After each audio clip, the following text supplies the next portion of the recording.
My name is Abby Harris. I am a first-year PhD student in the Department of Molecular and Cell Biology at the University of California, Berkeley. As a first-year student, I'm still rotating through labs, so today I'd like to tell you about one of my rotation projects in the Olsman lab at Berkeley.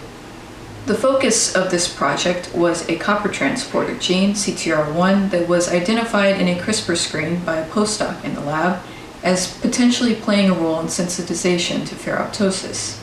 This is interesting because ferroptosis is known to be an iron-dependent process, but not much is known about the role of other trace metals in this form of cell death.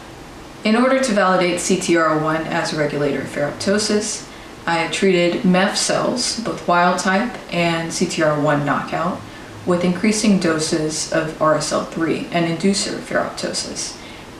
I found, as evidenced by this shift in the curve, that CTR1 knockout cells have a greater resistance to this RSL3-induced ferroptosis compared to the wild type. Furthermore, I wanted to attempt a copper chelation strategy in order to attempt to mimic the effects of a CTR1 copper transporter knockout.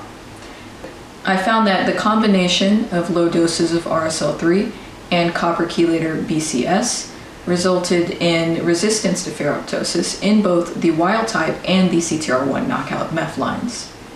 However, at high doses of RSL3 in combination with the copper chelator, I noticed a synergistic increase in cell death in both the wild type and the knockout MEFs, suggesting that there is a slightly more complex role for copper in both cell proliferation and ferroptosis. These results in MEF cells, or mouse embryonic fibroblasts, are intriguing, but I also wanted to look at whether or not I could get a similar phenotype in cancer cell lines. Unfortunately, I did not have enough time to generate CTR1 knockout cell lines during my rotation, so I tried the next best thing, this same copper chelation strategy that I outlined in the previous experiment, where removing extracellular copper might have a similar effect to getting rid of the copper transporter. I found that in fact in A375 melanoma cells and HepG2 liver cancer cells, I see an increase in resistance in the copper chelated condition when treating with increasing doses of RSL3.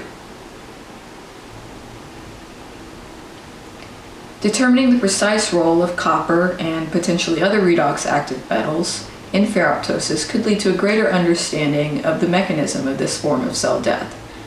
Further research in this area could lead to the development of new therapeutics for disorders like cancer and diseases of the nervous system. Thank you for listening, and I'd love to answer any questions you may have.